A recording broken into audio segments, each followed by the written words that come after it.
నమస్కారం, welcome to business prime time. నేను VSR మూర్తి. వారంలో మొదటి రోజు శుక్రవారం అనూహ్య పరిణామాల మధ్య ట్రంప్ మళ్ళీ మరొక కీలక నిర్ణయం తీసుకున్నారు. కోర్టు ఆయనకు మొట్టికాయలు వేసినప్పటికీ లేదు నాకున్న అధికారం ప్రకారమే నేను ముందుకు వెళ్తాను, కాబట్టి తనకున్న అధికారాల పరిధి మేరకు 15% టారిఫ్ విధించేలా ఏంటంటే మరొక మళ్ళీ కీలక నిర్ణయం తీసుకున్నారు. దీనివల్ల ఏంటంటే ఆల్మోస్ట్ అన్ని దేశాల మీద ఈ టారిఫ్ ప్రభావం ఉండే అవకాశం ఉంది. మరి ఈ నేపథ్యంలో ఈరోజు మార్కెట్లు ఎలా స్పందించబోతున్నాయి? అసలు ఏంటి ట్రంప్ ఇట్లాగా ముందుకి వెనక్కి ముందుకి ఏంటి ఇట్లాగా? అసలు ఆయన ఎయిమ్ ఏంటి? మరి యుద్ధ భయం మరోవైపు, మరి ఇలాంటి అంతర్జాతీయ జాతీయ పరిణామాల నేపథ్యంలో అలాగే ఏంటంటే మళ్ళీ మనకేంటంటే ఇప్పుడు మళ్ళీ ఇంపార్టెంట్ మీటింగ్స్ కూడా ఉన్నాయి. దాని ప్రకారం కూడా చూసినట్లయితే ఏంటంటే ఎలా ఉండబోతోంది ఈ వారంలో? అందులో ఏంటంటే వారంలో ఫస్ట్ డేస్ మండే. అయితే ఏంటంటే దీనికి కొనసాగింపు అన్నట్టుగా నిఫ్టీ 194.75 పాయింట్స్ ప్లస్లో ఉంది, 174.65. సెన్సెక్స్ 611 పాయింట్లు ప్లస్లో ఉంది. ఏంటంటే మరి మార్కెట్ దీన్ని పట్టించుకోలేదా? మరి ఏం జరగబోతోంది? దీని మీద క్లియర్గా మనకి ముందర బ్రీఫ్ ఇవ్వడానికి, తర్వాత అలాగంటే మన కాలర్స్కి ఈరోజు ఈ కార్యక్రమంలో స్టాక్ మార్కెట్లో ఎలాంటి సలహాలు సూచనలతో ముందుకు వెళ్ళాలి అనేది తెలుసుకునేందుకు మనతో జాయిన్ అవ్వబోతున్నారు Shri Meka Venkat garu, senior stock market analyst. Good morning Venkat garu. Good morning Murthy గారు. Yes sir, welcome to the program sir. Thank you sir. Yes sir, you're most welcome sir. ఏంటి సార్, నేను తగ్గను అని ఆయన ఏంటంటే టారిఫ్ కూడా విధించినా సరే స్టిల్ ఏంటంటే మనకు మార్కెట్లో పాజిటివ్గా స్పందిస్తున్నాయి. సార్ మరి ఈ రోజు ఎలా ఉండబోతోంది, అలాగే ఈ వారంలో ఎలా ఉండే అవకాశాలు ఉన్నాయి మీ ఎక్స్పీరియన్స్ ప్రకారం? Yes sir. మనం చూసుకుంటా ఉంటే శుక్రవారం నుంచి పరిణామాలు చాలా వేగంగా మారుతూ ఉన్నాయండి. శుక్రవారం చూసుకుంటే యుఎస్ సుప్రీంకోర్టు అధ్యక్షుడి యొక్క అధికారాలు అడ్డం పెట్టుకుని టారిఫ్లు విధించడం అనేది చట్టబద్ధంగా కుదరదు అని చెప్పేసి సుప్రీంకోర్టులు చెప్పినాయి. అయినా కూడా వారు ఇమీడియట్గా ఆ టారిఫ్లు క్యాన్సిల్ చేసుకుని మళ్ళీ 10% మేము టారిఫ్లు విధిస్తాను, నాకున్న అధికారాలతో 150 రోజుల వరకు ఈ టారిఫ్లు ఉంటాయి అని చెప్పేసి వారు చెప్పడం జరిగింది. మళ్ళీ నెక్స్ట్ డే మళ్ళీ రాత్రికి ఆయన ఏం కాలొచ్చిందో ఎవరికి తెలియదు. నెక్స్ట్ డే ఆ 10% నుంచి మళ్ళీ 15% చేశారు. అవును సార్. మనం గమనిస్తూనే ఉన్నాం, గడిచిన సంవత్సరం నుంచి కూడా ఆయన నెలకోసారి మనకి ఏదో విధంగా టారిఫ్లు బాధలు అనేది చేస్తానే ఉన్నారు, మన బదం లేకుండా. భారతదేశం వీటన్నిటికీ కూడా సిద్ధపడి ఉందండి. మనం గమనించుకుంటే ఈ మధ్య కాలంలో దాదాపుగా చాలా దేశాలతో మనం ఫ్రీ ట్రేడ్ అగ్రిమెంట్లు అనేవి చేసుకుంటా ఉన్నాం సార్. అంటే భవిష్యత్తులో మళ్ళీ ఏదన్నా అగ్రరాజ్యం నుంచి ఈ విధమైన టారిఫ్ భయాలు కనుక వస్తే దానికి మన ఎక్స్పోర్ట్ ఇండస్ట్రీ ఇబ్బంది లేకుండా ఉండటం కోసం ఫ్రీ ట్రేడ్ అగ్రిమెంట్ అనేది చేసుకుంటా ఉన్నామండి. ఇప్పుడు ఏదైతే టారిఫ్లు వారు మళ్ళీ 15% ప్రపంచ దేశాలన్నిటి మీద కూడా విధించారో దీనివల్ల ఇప్పుడు మన దేశానికి ఇమీడియట్గా వచ్చే నష్టం ఏమీ లేదండి, ఇబ్బందికరమైన విషయం ఏమీ కాదు. అందులోనూ గమనిస్తే మనం 40% ఆఫ్ ది ప్రొడక్ట్స్ మీద మనకి జీరో టారిఫ్లే ఉన్నాయండి. Okay sir, right. 40%, around 60% of products మీద మనకి 15% టారిఫ్ ఉంటుంది సార్. ఓవరాల్గా అది మనకి అరౌండ్ 10 to 11% టారిఫ్ కింద మనకి యావరేజ్ చేసుకుంటే వస్తుంది. పెద్దగా ఆందోళన చెందాల్సిన అవసరం అయితే ఏమీ లేదు. అందులోనూ ఇంకొక ముఖ్య విషయం ఏంటంటే సార్, లాస్ట్ వీక్ మనకి బ్రెజిల్ అధ్యక్షులు ఇండియా వచ్చారండి. ఇండియా వచ్చిన తర్వాత రేర్ ఎర్త్ మెటీరియల్స్ సంబంధించి బ్రెజిల్ దేశంతో మనం ఒప్పందం కూడా చేసుకోవడం జరిగింది. ఇప్పుడు దాకా మనం చైనా మీద ఒకదాని మీద ఆధారపడతా ఉన్నాం. Okay sir. సప్లై చైన్ ఎక్కడ కూడా ఇబ్బంది లేకుండా ఉండటం కోసం బ్రెజిల్ తో కూడా రేర్ ఎర్త్ మెటీరియల్ సంబంధించి ఒప్పందం చేసుకున్నాం అండి. కాబట్టి నెక్స్ట్ మంత్ కూడా మనకి కెనడా నుంచి కూడా వస్తున్నారు, కెనడా ప్రైమ్ మినిస్టర్ కూడా వస్తున్నారు. కెనడాతో కూడా మనకి ఒప్పందం జరుగుతుందండి. ఇబ్బంది పడాల్సిన అవసరం ఏమీ లేదు. ఇది టీ కప్ లో తుఫాన్ లాంటిదే. రెండోది ఈ రోజు గమనించాల్సింది ఏంటి అంటే ఐడిఎఫ్సి ఫస్ట్ బ్యాంక్ గురించి అండి. Okay sir. IDFC first bank లో 590 కోట్లు ఫ్రాడ్ జరిగిందని చెప్పేసి ఐడిఎఫ్సి ఫస్ట్ బ్యాంక్ వాళ్ళు కంప్లైంట్ చేయడం జరిగింది. ఈ రోజు మనం చూసుకుంటే ఓపెనింగ్ లోనే 10% లోవర్ సర్క్యూట్ తో వచ్చింది. జస్ట్ ఇందాక మనం మాట్లాడక ముందే లోవర్ సర్క్యూట్ కూడా ఓపెన్ అయ్యి మళ్ళీ ఇంకో 5% అంటే 15% లోవర్ సర్క్యూట్ లో ఉంది. ఇక్కడ నుంచి కింద కూడా వెళ్ళడానికి ఛాన్స్ అయితే కనిపిస్తుంది అండి. 20% ఈ రోజు లోవర్ సర్క్యూట్ కి వెళ్ళిపోవడానికి అయితే ఛాన్స్ కనిపిస్తుంది ఐడిఎఫ్సి ఫస్ట్ బ్యాంక్. ఎగ్జిట్ అవటానికి కూడా మనకి ఇప్పుడు ఎవరైతే ప్రాఫిట్ లో ఉన్నారో ఆ ప్రాఫిట్లన్నీ కూడా లాభాలన్నీ కూడా ఆవిరైపోయి ఉంటాయి. ఎగ్జిట్ అవడానికి కూడా కష్టమే ఇప్పుడు. ప్రస్తుతానికి అయితే హోల్డ్ చేయండి, చూద్దాం. మళ్ళీ బ్యాంక్ దగ్గర నుంచి ఇన్ఫర్మేషన్ వచ్చిన తర్వాత తిరిగి పెరుగుతుందండి, భయపడాల్సిన అవసరం లేదు. తప్పనిసరిగా వెంకట గారు నిజం మీరు చెప్పినట్టు ఐడిఎఫ్సి బ్యాంక్ తప్పనిసరిగా మళ్ళీ ఒక 2-3 రోజుల లోపల దీని మీద ఇంటర్నల్ కమిటీస్ అవన్నీ ఉంటే దాని ప్రకారం ఏంటంటే బేసిక్గా ఏం జరిగిందనేది చెప్తారు. దాని ప్రకారం మళ్ళీ మార్కెట్ స్పందిస్తుంది. తప్పనిసరిగా వెంకట గారు సలహా తీసుకుని మళ్ళీ మనం చేద్దాం శుక్రవారం నాటికి. సో వెంకట గారు కాలర్స్ తీసుకుందామండి. కామేశ్వరి గారు కాకినాడ నుండి. Good morning madam. నమస్తే వెంకట్ గారు. నమస్తే అండి. హలో. ఎస్ మేడం, మీరు వినపడుతున్నారు, చెప్పండి. నమస్తే అండి. ఆర్బిఎల్ బ్యాంకు పిఎన్బి ప్రాఫిట్ లో ఉన్నాం. ఎంతవరకు వెయిట్ చేసి బుక్ చేయొచ్చు ప్రాఫిట్ ఒకటి చెప్పండి సార్. తర్వాత అండి మ్యూచువల్ ఫండ్స్ పెట్టుకోవాలంటే డైరెక్ట్ గా పెట్టుకోకూడదండి, ఓన్లీ డిమాట్ ద్వారానే పెట్టుకోవాలా? అదొకటి సందేహం. ఓకే, అది కూడా ఒకసారి చెప్పండి సార్. రైట్. డైరెక్ట్ గా మీరు మ్యూచువల్ ఫండ్ వెబ్సైట్ నుంచి కూడా మ్యూచువల్ ఫండ్స్ ని బై చేయొచ్చండి, ఇబ్బంది ఏమీ లేదు. బ్రోకర్ వెబ్సైట్ నుంచే కాదు, మీరు డైరెక్ట్ గా మ్యూచువల్ ఫండ్ వెబ్సైట్ నుంచి కూడా మీరు బై చేసుకోవచ్చు, ప్రాబ్లం ఏం లేదు. వెబ్సైట్ ఎలాగండి, ఎలా తెలుస్తుంది మాకు ఏది? మీరు ఏ ఫండ్ అయితే అనుకుంటున్నారో ఆ ఫండ్ కి సంబంధించిన వెబ్సైట్ ఉంటుందండి. ఫర్ ఎగ్జాంపుల్ మీరు యాక్సెస్ మ్యూచువల్ ఫండ్ అనుకున్నారనుకోండి, యాక్సెస్ మ్యూచువల్ ఫండ్ వెబ్సైట్ ఉంటుంది. నిప్పాన్ మ్యూచువల్ ఫండ్ అనుకుంటే నిప్పాన్ మ్యూచువల్ ఫండ్ వెబ్సైట్ ఉంటుంది. ఎస్బీఐ అయితే ఎస్బీఐ వెబ్సైట్ ఉంటుంది. ప్రతి మ్యూచువల్ ఫండ్ కి సెపరేట్ గా వెబ్సైట్స్ ఉంటాయండి. ఆ వెబ్సైట్ నుంచి డైరెక్ట్ గా మీరు బై చేసుకోవచ్చు అండి funds. Nice. Yes sir. RBL bank లో ప్రస్తుతం అయితే కొంత ప్రాఫిట్ అయితే బుక్ చేసుకోండి, కొంచెం రెసిస్టెన్స్ లెవెల్లో ఉంది సార్. కొద్దిగా ఇక్కడ మనకి ఆగటానికి ఛాన్స్ కనిపిస్తుంది కాబట్టి ఒక 50% ప్రాఫిట్ అయితే బుక్ చేసుకోండి మేడం. అలాగే పిఎన్బి వచ్చేసి హోల్డ్ చేయండి. పిఎన్బి ఇంకా పెరగడానికి ఛాన్స్ కనిపిస్తుంది, హోల్డ్ చేయండి, ఇప్పుడే ప్రాఫిట్ బుక్ చేసుకోవద్దు. Right sir. రైట్ అండి మేడం, ఆ రకంగా మీరు ముందుకు వెళ్ళండి. సో సార్ మరో కాల్ అండి, సతీష్ గారు కడప నుండి. Good morning sir. Sir good morning sir. Good morning sir. Yes sir. Good morning అండి. సార్ అశోక బిల్కాను 163 రూపీస్ లో 100 షేర్లు బై చేశాను సార్. దీని ఇప్పుడు వచ్చి 140 చేంజ్ ఉంది సార్. ఇప్పుడు యావరేజ్ చేయొచ్చా? ఇంకోటి సార్, జమ్మూ కాశ్మీర్ బ్యాంక్ 116లో ఉన్నాం సార్. జమ్మూ కాశ్మీర్ బ్యాంకు దీని ఇంకా ఇప్పుడు 103 అట్లా ఉంది, ఇంకా కొనొచ్చా? ఇంకోటి అవాంతి ఫీడ్స్ వచ్చేసి 1350లో కొన్నాం సార్. దీన్ని యావరేజ్ చేయొచ్చా? ఈ మూడు గురించి చెప్తారు sir. Ashoka Buildcon, Avanti feed, Jammu Kashmir bank sir. Avanti feeds ఎంతలో ఉన్నాయండి? 1350. ఏది సార్? అవాంతి ఫీడ్స్ వచ్చేసి 1350 రూపాయల్లో ఉన్నాయి sir. Avanti feed. Ashoka Buildcon ఇప్పుడే వద్దండి. 150 దాటిన తర్వాత మాత్రమే యావరేజ్ చేయండి. ప్రస్తుతం 147.70లో ఉంది. 150 దాటితేనే మనకి రెసిస్టెన్స్ లెవెల్ బ్రేక్ అవుతుంది. అది దాటిన తర్వాత యావరేజ్ చేయండి. అండ్ జేఎన్కే బ్యాంక్ 108 రూపాయలు దాటిన తర్వాత యావరేజ్ చేయండి, ఇప్పుడే వద్దు. వస్తుందండి, కొంచెం కన్సల్టేషన్లో ఉంది. అలాగే అవంతి ఫీడ్స్ అడిగారు. అవంతి ఫీడ్స్ మీరు 1350 అన్నారా, 1550? సార్ 1350 అన్నారండి.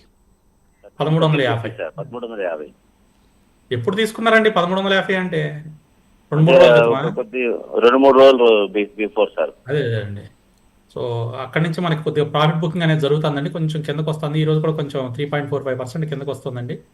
1200 వరకు రావడానికి అయితే ఛాన్స్ కనిపిస్తుందండి. సో 1200 దగ్గరికి వచ్చి తిరిగి పెరుగుతూ ఉంటే యావరేజ్ చేద్దామండి. అక్కడ కూడా ఆగకుండా సస్టైన్ అవ్వలేదు, కిందకు వస్తుందంటే సో లోవర్ లెవెల్ దగ్గర మనం యావరేజ్ చేద్దాం.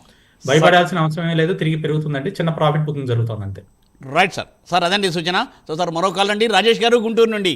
Sir good morning. Good morning sir. Shankar గారికి కూడా good morning sir. Good morning అండి. సార్ బిఎస్సి ప్రెసెంట్ రేట్ లో ఫ్రెష్ బై చేయొచ్చా బిఎస్సి? అలాగే సార్ ఇది REC sir, REC rural electrical corporation నా దగ్గర 560లో ఉన్నాయి సార్. ఈ మెజర్మెంట్స్ వల్ల ఏమన్నా ఆర్ఈసికి నష్టం అయిద్దా? అసలు ఉంచుకోమంటారా, ఎట్లా చేయాలో కొంచెం చెప్పండి సార్. ఉంచుకోండి, నష్టం ఏమి లేదు, లాభమే, ఉంచుకోవచ్చు, ఇబ్బంది ఏమి లేదు. హోల్డ్ చేయండి. అలాగే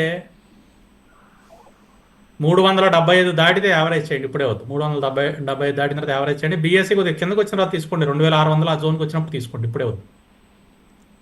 right sir. Okay sir. Sir అదండి సూచన. సో సార్ మరో కాల్ రండి, నాగార్జున గారు Kukatpally. Good morning sir. Good morning sir Murthy గారు. Yes sir. సార్ వెంకట గారు good morning sir. Good morning అండి. సార్ ఈ సంభవ్ స్కిల్స్ హోల్డ్ చేయొచ్చు, ఎగ్జిట్ చేయొచ్చు? 100 రూపీస్ 99 రూపీస్లో ఉన్నాయి నా దగ్గర హోల్డింగ్స్. హోల్డ్ చేయమంటారు, ఎగ్జిట్ తీసుకోమంటారు చెప్పు సార్. ఫ్రెష్ గా IDBI, IGIL and Pennar industries ఇవి బై చేయొచ్చు సార్. ఐడిబిఐ, ఇంకోటి ఐజిఐఎల్ అండ్ పెన్ఆర్ ఇండస్ట్రీస్ ఇవన్నీ ఫ్రెష్ బై. అవును సార్. సంభవ్ హోల్డ్ చేయండి సార్, ఇంకా పెరుగుతుందండి, పెరగడానికే ఛాన్స్ కనిపిస్తుంది. ఇప్పుడే మనకి మొమెంటం స్టార్ట్ అయింది అప్ సైడ్. హోల్డ్ చేయండి, పర్వాలేదు. ఐడిబిఐ బ్యాంక్ కూడా కరెంట్ ప్రైస్లో మీరు తీసుకోవచ్చు. అండ్ ఇంటర్నేషనల్ జమాజికల్ ఇన్స్టిట్యూషన్ IGIL ఇప్పుడే వద్దండి, 340 దాటిన తర్వాత తీసుకోండి.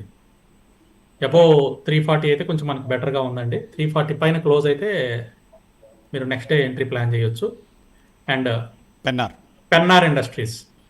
ఇండస్ట్రీస్ ఇప్పుడే వద్దండి, డౌన్ ట్రెండ్ ఇంకా కంటిన్యూ అవుతుందండి, ఇంకా కిందకి రావడానికి ఛాన్స్ కనిపిస్తుంది. సో ఆల్మోస్ట్ మనకి 140 వరకు కూడా రావడానికి ఛాన్స్ ఉందనిపిస్తుంది. 148.29లో ఉంది. 140 దగ్గర మేజర్ సపోర్ట్ ఉందండి. సపోర్ట్ తీసుకుని తిరిగి పెరుగుతూ ఉంటే అప్పుడు మనం ప్లాన్ చేద్దాం. రైట్ సార్, నాగార్జున గారు ఆ రకంగా మీరు ముందుకు వెళ్ళండి. మరో కాల్ అండి, శ్రీనివాసరావు గారు. Sir good morning. Good morning sir. Yes sir. ఇందాల్కో సిమెంటా 942 ఉందండి.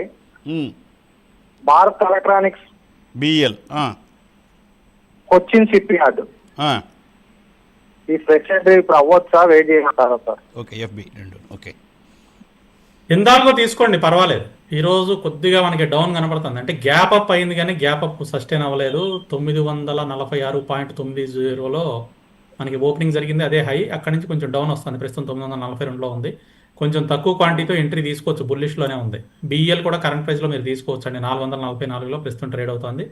కరెంట్ ప్రైస్లో కూడా ఎంట్రీ ప్లాన్ చేయండి. అలాగే కొచ్చిన్ షిప్ యార్డ్ మనకి ప్రస్తుతం వద్దండి, కొద్దిగా అవాయిడ్ చేద్దాం. కొచ్చిన్ షిప్ యార్డ్ అయితే కొంచెం కన్సాలిడేషన్ టు బేరిష్ మూమెంట్లో ఉంది, కరెంట్ ప్రైస్లో వద్దండి. Right sir. సార్ మరి సార్ ఇప్పుడున్న పొజిషన్లో మీరు ఇందాక పొద్దున్న IDFC ఫస్ట్ బ్యాంక్ చెప్పారు కదా, అసలు సార్ మరి బ్యాంక్ నిఫ్టీకి మొత్తం దాని మీద ఎఫెక్ట్ ఉంటుందా, లేదనుకుంటే ఏంటంటే మామూలుగా ఏంటంటే మిగిలినవన్నీ వేరేగా గవర్నమెంట్ బ్యాంక్స్ డైరెక్ట్గా మనకి ఫ్లరిషింగ్గా ఉంటాయి సార్? బ్యాంక్ నిఫ్టీకి ఇబ్బంది ఏం లేదండి, బ్యాంక్ నిఫ్టీలో ప్రాబ్లం ఏమి లేదు. సో ఓన్లీ మేజర్గా ఏంటి అంటే మనకి ఈ IDFC ఫస్ట్ బ్యాంక్, ఈ ఒక్క బ్యాంకుకి సంబంధించి ఇబ్బందికరమైన వాతావరణం ఉంది. Yes sir. బ్యాంక్ నిఫ్టీకి నో ఇష్యూ అండి. ఓకే సార్, రైట్ సార్, మంచి వారు చెప్పారండి సార్. Right sir. అదే లాస్ట్ టైం కూడా మీరు స్టేట్ బ్యాంక్ ఆఫ్ ఇండియా కూడా చెప్పారు కదా, మళ్ళీ మనం మాట్లాడదాం సార్. మరో కాలర్ని తీసుకుని లత గారు నెల్లూరు నుండి. మేడం నమస్తే అండి. నమస్తే సార్. Yes madam. నా దగ్గర డాన్స్ 2306 రూపాయలు ఉన్నాయండి, అది ఎగ్జిట్ చేయమంటారా ఉంచమంటారా సార్? డామ్స్ ఇండస్ట్రీస్ అండి? అవునండి. ఎక్కువ క్వాంటిటీ ఉన్నాయా?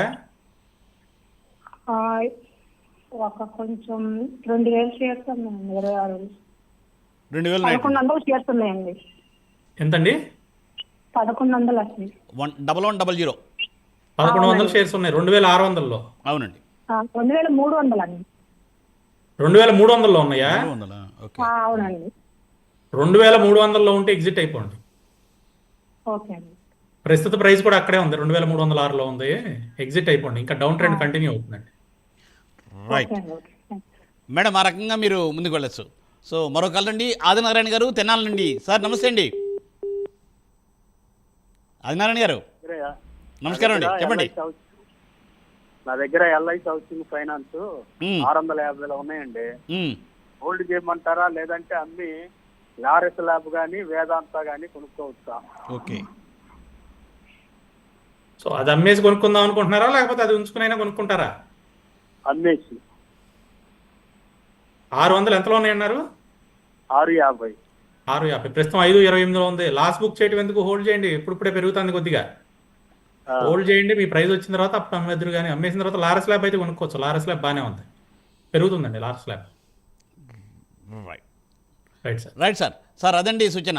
సో సార్ మరో కాల్ రండి వేదాంత కుకట్పల్లి నుండి. సార్ నమస్తే అండి. సార్ నమస్తే సార్, మూర్తి గారు. Yes sir. వెంకట గారు నమస్తే అండి. నమస్తే అండి. సార్ 3 స్టాక్స్ సార్ నాయి.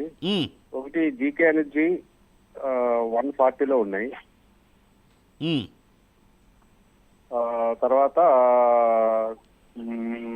విక్రమ్ సోలార్ 366 రూపాయలు ఉన్నాయి.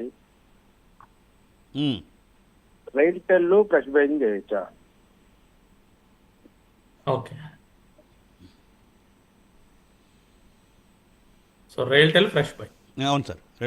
GK ఎంతలో ఉన్నారు? 140 ప్లస్ ఉన్నారు కదా. 140 ఉన్నాయండి. 140 ప్రస్తుతానికి హోల్డ్ చేయండి సార్. ఇప్పుడే అప్ సైడ్ మూమెంటం స్టార్ట్ అయింది, మనకి లోవర్ లెవెల్ 96 దగ్గర నుంచి కొంచెం పెరుగుతూ వచ్చింది, ప్రస్తుతం 122లో ఉంది. హోల్డ్ చేయండి, వస్తుందండి మీ ప్రైస్. విక్రమ్ సోలార్ కూడా ఈ రోజు కొంచెం పాజిటివ్లోకి వచ్చిందండి, ఇది కూడా కొద్దిగా పెరుగుతుందండి. ప్రస్తుతానికి హోల్డ్ చేయండి సార్, లాస్లు బుక్ చేయొద్దు, హోల్డ్ చేయండి, మీ ప్రైస్ వచ్చినప్పుడు ఎగ్జిట్ అవుతారు. కానీ అలాగే రైల్టెల్ గురించి అడిగారు, ఫ్రెష్ బై.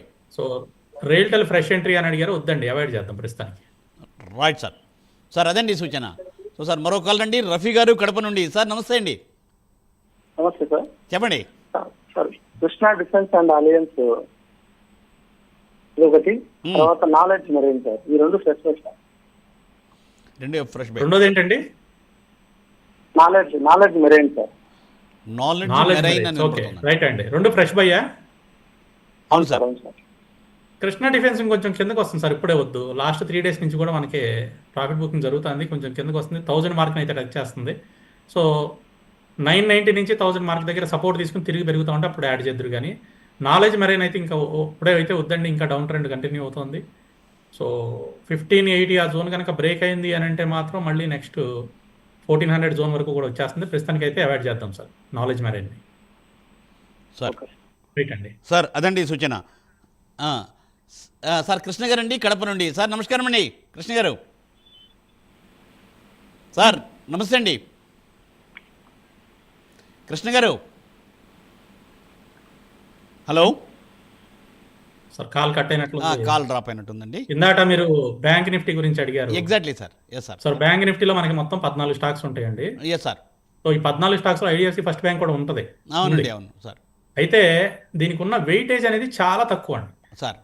సో చాలా తక్కువ కాబట్టి మనం పెద్దగా భయపడాల్సిన అవసరం ఏమీ లేదు sir. So major weightage stocks ఏదైతే హెచ్డిఎఫ్సి, ఐసిఐసి ఇవన్నీ ఉన్నాయో అవి అన్ని పాజిటివ్ గానే ఉన్నాయి కాబట్టి మనకి ఇబ్బంది ఏం లేదండి. ఓకే, అవి కంపల్సరీ చేసేస్తాయి. అవును sir. Okay right sir. Sir మరో కాల్ రండి, భానుప్రకాష్ గారు వైజాగ్. సార్ నమస్తే అండి. మూర్తి గారికి వెంకట గారికి నమస్కారం అండి. నమస్తే అండి. నమస్తే అండి. సార్ నేను సాధన నైట్రో కెమికల్స్ లిమిటెడ్ 10,550 షేర్లు తీసుకున్నానండి ఒక 1 week బ్యాక్. అమౌంట్ అండి ఎంతలో? 6 రూపీస్ అండి. 6 రూపీస్. ఓకే, అది ఎప్పుడు తీసుకున్నారు సార్ ఇది? 1 week 10 days ఇలాగ అవుతుందండి. అంటే స్ప్లిట్ అవ్వకముందా? స్ప్లిట్ అవ్వక ముందు తీసుకున్నాం. ఇప్పుడు అది కాస్త 84,400 ఉన్నాయి. అంటే మీకు ఇప్పుడు స్ప్లిట్ అయిన తర్వాత ప్రైస్ ఏం చూపిస్తుంది? ₹2.20 చూపిస్తుంది. అది ఇప్పుడు ప్రైస్ సార్. మీకు స్ప్లిట్ అయిన తర్వాత మీకు ఒక ప్రైస్ వస్తుంది కదా మీ బయింగ్ ప్రైస్, అదేం చూపిస్తుంది? అది ఇంకా నాకేం తెలియట్లేదండి. ఓకే ఓకే, అయినా మీరు ప్రాఫిట్ లోనే ఉన్నారులేండి. అదే ఏం చేయమంటారు? ₹2.20 చూపిస్తుంది దీంట్లో. అవును, మీరు అప్పర్ సర్క్యూట్ లో ఉంది. మీకు గడిచిన 4 రోజుల నుంచి అప్పర్ సర్క్యూట్ ప్రతిరోజు 10% పెరుగుతూ వస్తుంది. అదే ఏం చేయమంటారు? ఉంచండి, పెరుగుతుంది, ఉంచండి. ₹3 అట్లా వస్తే తీసేసేయండి. ₹3 వచ్చిందంటే మంచి ప్రాఫిట్ లో ఉన్నట్లే మీరు. అవును సార్, అవును సార్. ఇది ప్రాఫిట్ చాలా గట్టిగా ఉందని ఒకసారి ఆల్రెడీ మీరు మంచి ప్రాఫిట్ లోనే ఉన్నారు. ₹3 వస్తే తీసేయండి. 2.5 నుంచి ప్రాఫిట్ బుక్ చేసుకోండి, ఎందుకైనా మంచిది. రిస్క్ తీసుకోవడం ఎందుకు? అలాగే సార్, అలాగే. Right sir. సార్ 2.5లో ఒక 50,000 ఇచ్చేసి తర్వాత అంతే ఒక 50% 2.5లో ప్రాఫిట్ బుక్ చేయండి. ₹3 దగ్గర మిగతా తీసేయండి. Right sir. Okay sir, thank you sir, thank you. Welcome sir. Right sir. So sir ఆ రకంగా మీరు ముందుకు వెళ్ళండి సార్. సో సార్ మరో కాల్ రండి, నాగరాజు గారు విజయవాడ నుండి. సార్ నమస్తే అండి. Good morning sir. Good morning అండి, చెప్పండి. సార్ రంగల్ గారు good morning sir. Good morning అండి. సార్ ఈ రేట్లో నెట్వర్క్ టెక్నాలజీస్ ఫ్రెష్ బై చేయొచ్చా? అలాగే యథార్థ హాస్పిటల్స్ ₹700 ఉన్నాయి సార్, ఎంతకాలం ఉంచుకోవచ్చు కొంచెం చెప్పండి సార్. యథార్థ ఎంతలో ఉన్నాయి? 700. 700 సార్. ఉంచండి, 800 దాకా ఉంచండి, ఏం కాదు, పెరుగుతుంది. నెట్వర్క్ టెక్నాలజీస్ ఈ ప్రైస్లో కొంచెం తక్కువ క్వాంటిటీతో ఎంట్రీ తీసుకోవచ్చు కరెంట్ ప్రైస్లో. కాకపోతే క్వాంటిటీ ఎక్కువ కాదు, తక్కువ క్వాంటిటీతో తీసుకోండి. 3,611లో ఉంది ప్రస్తుతం. అది. So sir right sir. అదండి నాగరాజు గారు. సో ఆ రకంగా మీరు ముందుకు వెళ్ళండి. సో సార్ మరి ఏంటి సార్, మరి ఏంటంటే సార్ ప్రభా గారు చెన్నై నుండి. నమస్తే మేడం. శర్మ గారు నమస్కారం. నమస్కారం అండి. Yes sir. నాకు డౌట్ ఎలక్ట్రా గ్రీన్ టెక్ గురించి అండి. వాళ్ళ కంపెనీ ఎక్స్పాన్షన్ చేస్తున్నాం అంటున్నారు, చేయటం లేదు, వాళ్ళకి కెపాసిటీ లేదంటున్నారు. ఈ టైంలో మరి నా దగ్గర ఉన్నాయి, ఉంచుకోవచ్చా లేకపోతే it's better to get it of? అది ఎంతలో ఉన్నాయండి? అంటే నేను పని చాలా తక్కువలో కొన్నాను అండి. ఇప్పుడున్న ప్రైస్ చాలా తక్కువ, ఇనిషియల్ స్టేజెస్ లో కొన్నాను. ఓకే. సో యాక్చువల్గా ఎలక్ట్రా గ్రీన్ టెక్ అనేది మెగా ఇంజనీరింగ్ వాళ్ళ సబ్సిడరీ అండి ఇది. సో మెగా ఇంజనీరింగ్ వాళ్ళ ప్రాజెక్ట్స్ అన్నీ కూడా కొంచెం ప్రస్తుతం అయితే డల్ అయినాయి. అందువల్ల ఎక్స్పాన్షన్ అనేది కొంచెం స్లోగా వెళ్తుందండి. మీ అందరూ తెలిసిందే మెగా ఇంజనీరింగ్ ప్రాజెక్ట్స్ వాళ్ళవి చాలా పెద్ద ప్రాజెక్ట్స్ ఉన్నాయి. ఈవెన్ పోలవరం కూడా వాళ్ళే చేస్తున్నారు. అవునండి, అవును. సో వాళ్ళదేనండి, వాళ్ళదే సబ్సిడరీ ఇది ఎలక్ట్రా గ్రీన్ అనేది. అండ్ వీళ్ళది బీవైడి కంపెనీ అని చెప్పేసి చైనీస్ కంపెనీ ఒకటి ఉందండి. మీకు బీవైడి కార్లు కూడా కనపడతా ఉంటాయి. అవునండి. టెక్నాలజీ పార్ట్నర్ అండి బీవైడి ఎలక్ట్రా గ్రీన్కి. ఎందుకు ఇంత డీటెయిల్గా చెప్తున్నాను అని అంటే ఇది ఉంచుకోవచ్చా లేదా అనేది దానికోసం. సార్. అయితే ప్రస్తుత పరిస్థితుల్లో మీరు అన్నది వాస్తవమే, కొంచెం ఎక్స్పాన్షన్ అయితే బాగా స్లో అయింది. కాబట్టి మీ దగ్గర ఏదైనా ఉంటే ఒక 50% అయితే ఎగ్జిట్ అవ్వండి. 50% ఉంచుకోండి, 50% ఎగ్జిట్ అవ్వండి. ఆర్డర్ బుక్ అయితే చాలా స్ట్రాంగ్గా ఉందండి. ఆర్డర్ బుక్ని ఫుల్ఫిల్ చేస్తే వాళ్ళు వచ్చిన విధంగా మంచి లాభాల్లో కలిగిన కంపెనీ. కాకపోతే కొంచెం స్లో అయిందండి ఈ మధ్యకాలం. Right sir. రైట్. సార్ ఆ రకంగా మీరు నిర్ణయం తీసుకోవచ్చండి. సో సార్ మరో కాల్ అండి, పద్మజ గారు కర్ణాటక నుండి. మేడం నమస్తే అండి. నమస్తే sir, Murthy sir. Yes madam, yes madam. Madam Venkat sir నమస్తే సార్. నమస్తే. నమస్తే అండి. సార్ నా ఒక 3 స్టాక్స్ ఉన్నాయి సార్. చెప్పండి. లక్స్ ఇండస్ట్రీస్ 4000లో ఉందండి. 4000 ప్రైస్ లో 5 years బ్యాక్ తీసుకున్నాను సార్. బాగా లాస్ లో ఉంది సార్ అది. 5 years నుంచి వెయిట్ చేస్తున్నాను. ఓకే. నెక్స్ట్ ఇంకొక స్టాక్ వచ్చి హెచ్ఎఫ్సిఎల్ సార్. ఓకే అండి. ఎంతలో అండి? అది కూడా 140 ప్రైస్ లో ఉంది sir average. Okay, right. SPML infra sir. MCML infra. Okay. Infra ఇది 246 ప్రైస్ లో ఉన్నాయి సార్. Okay ma'am. ఈ 3 లాస్ లో ఉన్నాయి లాస్ట్ సార్. స్టాక్ ఏంటండి? ఎంసీఎంఎల్ లాస్ట్ ఇన్ఫ్రా. స్టాక్ వచ్చేసి ఎస్పీఎంఎల్ ఇన్ఫ్రా. ఎస్సీఎంఎల్ ఇన్ఫ్రానా? Infra sir. Okay. SPML infra.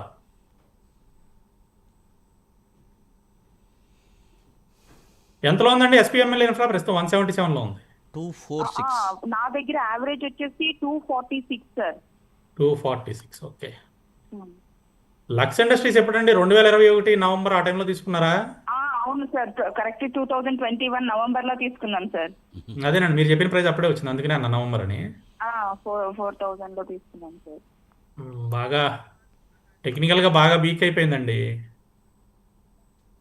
టెక్నికల్గా వీక్గా ఉంది, అలాగే ఫండమెంటల్గా కూడా చాలా బాగా డౌన్ అయిపోయింది. సో మెయిన్గా వీళ్ళు గార్మెంట్స్ మ్యానుఫ్యాక్చరింగ్ అండి సార్. మనకు తెలిసిందే, లక్స్ బనియన్లు అవన్నీ ఉంటాయి కదా. Sir. So main garment manufacturing. అయితే ఈ మధ్యకాలంలో బాగా ఇబ్బంది పడుతుందండి. లాస్ట్ 4 years నుంచి కూడా బాగా ఇబ్బంది పడుతుంది, అందుకని బాగా డౌన్ అయిపోయింది. ఇంకా కిందకి రావడానికి ఛాన్సెస్ కనిపిస్తున్నాయి సార్. బట్ మిమ్మల్ని ఎగ్జిట్ చెప్పమందాం అంటేనేమో లాస్ అనేది చాలా హ్యూజ్గా ఉంది. ఈ ప్రైస్లో ఎగ్జిట్ అనేది కొంచెం ఇబ్బందికరమైన చాలా విషయం, high లో నేను ఉన్నారు. చెప్పలేకపోతున్నాను. కొద్దిగా హోల్డ్ చేద్దామండి. తిరిగి ఏదన్నా 1200 అంటే 1200 మార్కుని కనుక క్రాస్ అయితే కొద్దిగా యావరేజ్ చేసుకుని ప్రైస్ డౌన్ చేసి కొంచెం పెరిగిన తర్వాత ఎగ్జిట్ అవ్వచ్చు అండి, లాస్ తగ్గించుకోవచ్చు. హెచ్ఎఫ్సిఎల్ కూడా 140లో తీసుకున్నారు యావరేజ్ ప్రైస్. ఇది కూడా అంతేనండి, 80 దాటితే కొద్దిగా యావరేజ్ చేయండి, మన ప్రైస్ డౌన్ అవుతుంది, అక్కడ ఎగ్జిట్ ప్లాన్ చేద్దాం. అలాగే ఎస్పీఎంఎల్ ఇన్ఫ్రా. అవునండి. సో లాంగ్ టర్మ్ కైనా షార్ట్ టర్మ్ కైనా అండి స్టాప్ లాస్ అనేది మెయింటైన్ చేయాలి. మన పొజిషన్స్ ఒక 20% 25% రాగానే కట్ ఆఫ్ చేసుకోవడం ఉత్తమమైన మార్గం అండి. ఎంత లాస్ల వరకు వెయిట్ చేయొద్దు ఎవరో కూడా. Yes sir. ఎస్పీఎల్ ఇన్ఫ్రా కూడా బాగా డౌన్ అయిపోయిందండి, మీకు లాస్ తక్కువ కనబడితే ఎగ్జిట్ అయిపోండి. Okay right sir. మ్యామ్, అదండి మరి అదేంటి సూచన, ఆ రకంగా మరి మీరు ముందుకు వెళ్ళండి. సో సార్ మరో కాల్ అండి, శ్రీనివాస్ గారు ప్రకాశం. సార్ నమస్తే అండి శ్రీనివాస్ గారు. 3 స్టాక్స్ సార్. చెప్పండి. టాటా మోటార్స్ ప్యాసింజర్ 585లో ఉన్నాయి సార్. అలానే సిప్లా వచ్చేసి 1500లో ఉన్నాయి. ఎన్సీసీ వచ్చేసి 190లో ఉన్నాయి. వీటిని ఏమన్నా మూటిని యావరేజ్ చేసుకోమంటారా? థర్డ్ వన్ ఇంకొకసారి చెప్పండి. ఎన్సీసీ ఎంతలో sir? 190. Okay sir, right. Sir చెప్తారండి. టీఎంపీవి ఎంతలో ఉన్నాయండి? టీఎంపీ యావరేజ్ చేయండి, ఎంతలో ఉన్నా కూడా యావరేజ్ చేసుకోవచ్చు. 585 సార్. 585 యావరేజ్ చేయండి, పర్వాలేదు, ఏం కాదు. Okay sir. సిప్లా సిప్లా వచ్చేసి 1500 సార్. సిప్లా అప్పుడే వద్దండి, 1360 దాటితేనే యావరేజ్ చేయండి, ఈ ప్రైస్ లో వద్దు. Okay sir. NCC current price లో కూడా యావరేజ్ చేయొచ్చు, 150.28 లో ఉంది. యాక్చువల్గా మొన్న మీకు 135 140 జోన్కి వచ్చింది కదా, అది మంచి ప్రైస్ యావరేజ్ చేయడానికి. కరెంట్ ప్రైస్ లో కూడా మీరు యావరేజ్ చేయొచ్చు. Sir. Right sir. So sir Srinivas గారు, అదండి ఇక్కడ సూచన మరి. సో సార్ మరి కార్యక్రమం చివరికి వచ్చేసాం. సో సార్ ఏంటంటే ఒక హాఫ్ సెకండ్ లోపల సార్ ఎలా ఉండకపోతుంది ఇప్పుడు ఈరోజు ఏంటంటే మరి ఇప్పుడున్న పరిస్థితుల్లో ఎలా ఉంటుంది ఒక చిన్న బ్రీఫ్ చెప్పండి సార్. సో మార్కెట్లో అయితే ఈరోజు అప్ సైడ్ అంటే 25,750 బ్రేక్ అయి పైన క్లోజ్ అవడానికి అయితే చాలా ట్రై చేస్తుంది కానండి 25,750 దగ్గర మేజర్గా రెసిస్టెన్స్ కనిపిస్తుంది సార్. 750 దగ్గర నుంచి 760 దగ్గర. సో ఈ రెసిస్టెన్స్ బ్రేక్ అవనంత వరకు కూడా అప్ సైడ్ అయితే వెళ్ళదండి. సో మధ్యాహ్నం 1 గంట తర్వాత నుంచి మార్కెట్లు మళ్ళీ డైరెక్షన్ తీసుకుంటూ యూరోపియన్ మార్కెట్ ఓపెన్ అయిన తర్వాత సో 1 గంట తర్వాత కూడా మీకు 750 కనుక బ్రేక్ అవ్వలేదంటే మళ్ళీ తిరిగి వెనక్కి కిందకి 25,670కి వచ్చేస్తుందండి. Okay okay. సో ఆ రకంగా దాని ప్రకారం ఏంటంటే చూసి మార్కెట్లో స్పందించవలసి వస్తుంది. So thank you Venkata garu, thanks for joining for today's live program and given detailed report. Particularly ఏంటంటే మీరు బ్యాంక్ నిఫ్టీ గురించి కూడా మంచి ఇన్ఫర్మేషన్ చెప్పారు. So thank you Venkata garu, thanks a lot. Welcome sir. You're most welcome sir. So చూసారుగా ఇది ఇవాల్టి బిజినెస్ ప్రైమ్ టైం. మళ్ళీ రేపు ఉదయం 9:30 ప్రసారం అయ్యే బిజినెస్ ప్రైమ్ టైంలో ప్రభు గారితో కలుసుకుందాం. చూస్తూనే ఉండండి ప్రైమ్ 9. నమస్తే.